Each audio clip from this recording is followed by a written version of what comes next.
Spectrevision Radio. Here are your hosts, Elijah Wood and Daniel Moore, and the ghost of Memory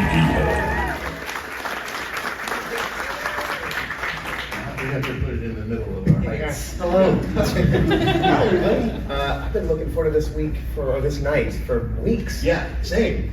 Well, thanks for coming. I'm Daniel. I'm Elijah.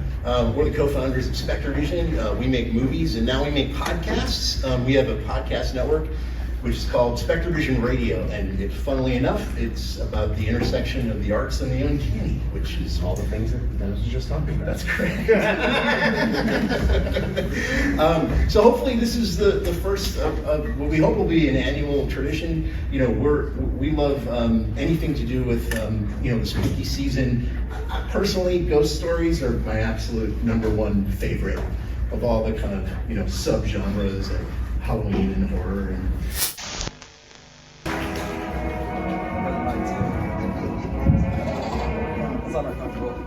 Spectrevision, what is up? Hello, Go Slim. All right. Start the timing off right. So this is in college, because you guys are all drunk with me too, okay? Drunk party downtown in PB, San Diego. I blacked out. I'm waking up on the floor. I'm on the floor over here. So imagine this is the tile to the kitchen in my friend's room in San Marcos, right? And so I wake up because I hear someone walking around. They're walking around. We got McDonald's that night. That's how you know it's college. And they grabbed some fries. They grabbed some soda and stuff. And I was like, I know that's not my friends because it's dark, but I could see into the shadows. There's no shadow. There's no person. There's no being walking around, but I could hear them, everything. And I've had a lot of ghost stories in my life, like since I was like 3 years old. And so I knew it was one of those again. And so what I did, instead of being scared, I got on my elbows and I was like, all right, I want to see some shit.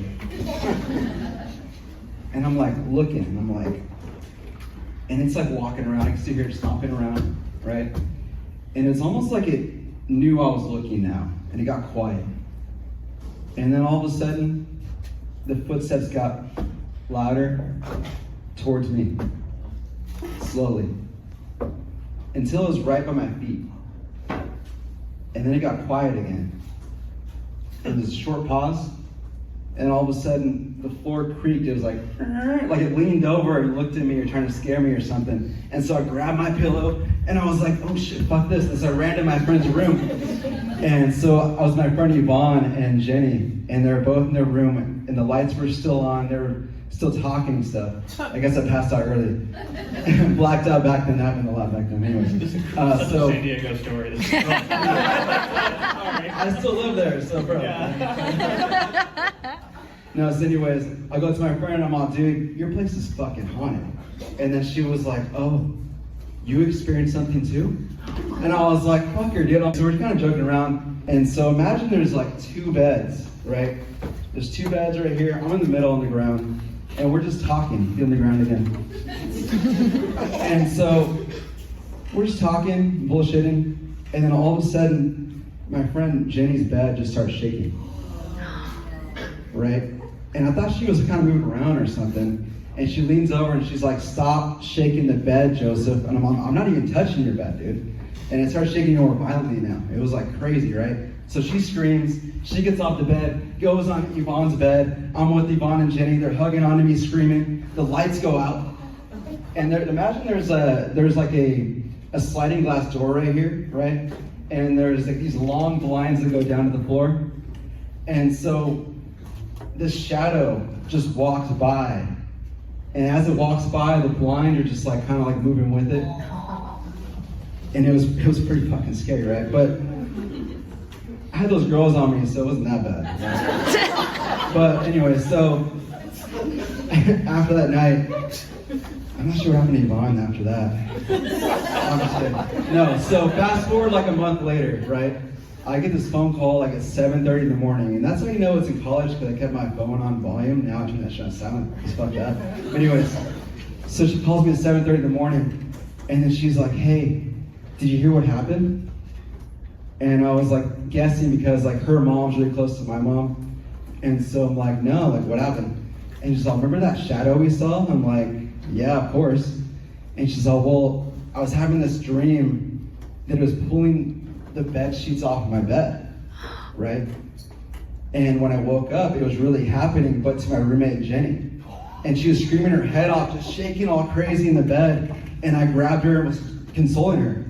And she would not stop screaming. And so I called my mom. And so we grew up in a small town called Pure Valley, it's by Arizona. And so her mom drove from Imperial Valley to San Marcos, which is about like a good like 2.5, 3 hours away, with like the Bible and like sage and holy water, right? And saged the place. And I'm not sure if it worked or not because they moved out like soon after that. But the weirdest part about the story is like I'm not religious at all, right? And because I've had a lot of ghost experiences, I'm like, what is real? That stuff's real. Like maybe this Jesus stuff is real. I don't know. And so it's really confusing for me. But whenever it happens, it's kind of exciting in a way. And I'm like, oh shit, here we go again. I still have that power or something. It's kind of cool. And that's just one of the many stories that I had in my life. By the way, I just want to say that I completely believe your story, but Pacific Beach, I will say, having my friends live there, this is also a place, and you could probably attest to it, that like, you could wake up and there'll just be guys partying in your house. That like this has happened, I can think of like 3 times where I've slept at somebody's house, and there's just like 2 shirtless guys that don't live there, just, like, in their kitchen getting beers, and it's like, that was get me. out of our house. What are you doing? Yeah. That was me. This is also, if you remember, this is a deep cut, but Coney 2012. Remember the video? Oh my God. Remember the guys? The downfall was that the dude was like jogging naked one morning through San Diego. That was through Pacific Beach. Remember that? I don't remember that. No. Coney, okay, well, Coney 2012. Maybe I was blacked out drunk that time. I don't know. He might have started that. Maybe encouraged. Hey, I love tequila. What can I say? Man? It's a great place. That's crazy though. What were you doing on the ground? Oh, well, I mean, dude, I blacked. I don't know. I guess she made like legit. It was like a pillow for like a couch. That was my little pillow she gave me, and she did put a blanket though. So she did care for me enough to put a blanket over me. So that was kind of nice. Sorry, I'm dominating the questions, but this is a place that's near and dear to me. Well, there's again with Sapphire. I feel like I've heard you tell us stories about like people getting their feet tugged. Am I making that up? You might be. Oh. But I know stories of shadow people. Like they tend to appear when people are experiencing very, very intense trauma. So I mean, not to be like a downer, but like, was your friend really stressful at the time? Because it might have manifested that. I'm not sure about that. I know that like, not to spill some tea here, but I know that her and her roommate weren't getting along very well. Yeah, that could do it. Secretly, there could have been some stuff going on. I don't know like the extent of it. I knew about it more later, so that could have been part of it. I'm not sure. I want to know more about what else was going on in that house too. It was actually like an apartment or like a condo. Huh. Yeah, and I passed by it like not so long ago, and I saw it from the freeway, and I was like, oh shit, that was it. Yeah. I saw like that sliding glass door too from that road. Yeah, I was out down. Do you go looking for ghosts and stuff? Because it No. seems like you're like, this is my superpower, dude. Dude, honestly, I wish I could, bro. Like I film, like I make horror movies, right? Cool. Like I started a horror company, Not Walker Cinema, right? So I'm like, hopefully, I can catch like some ghosts or something on video one day. Has not happened once. And I'm like, I'm so bummed. I'm like, I wish I could just like call on it, you know, and be like, oh, it's gonna happen this day. But every time I go to like a place that's supposed to be haunted, like in San Diego, there's like the Whaley House, right? I went in there and I'm like, bullshit. I'm like, dude, this is like, I don't feel anything in here, right? But you can't really like call upon it. Like my parents' place where I grew up is haunted and stuff happens a lot, and they still live there. We got to cleanse multiple times. I called out the ghosts myself multiple times, and went away for a while, came back, kind of thing. Yeah. Hasn't all been bad though. My uncle passed away, and we had his urn downstairs, and both my brothers heard his voice, called him, which is kind of wild. Yeah, gives me chills thinking about that. Yeah. But It'll happen. yeah, sometimes it's bad stuff, sometimes it's good stuff. So I don't know. You're gonna get like I We're gonna really, get really scared soon. I hope so. I hope I catch a ghost on camera one day. It'd be awesome. We hope to. Yeah. Yeah, I'll definitely share with you guys if I do. I have maybe I could pitch you, I have a pitch for a movie about, horror film about Jesus. Maybe I Thank you so much. Oh, thank you guys.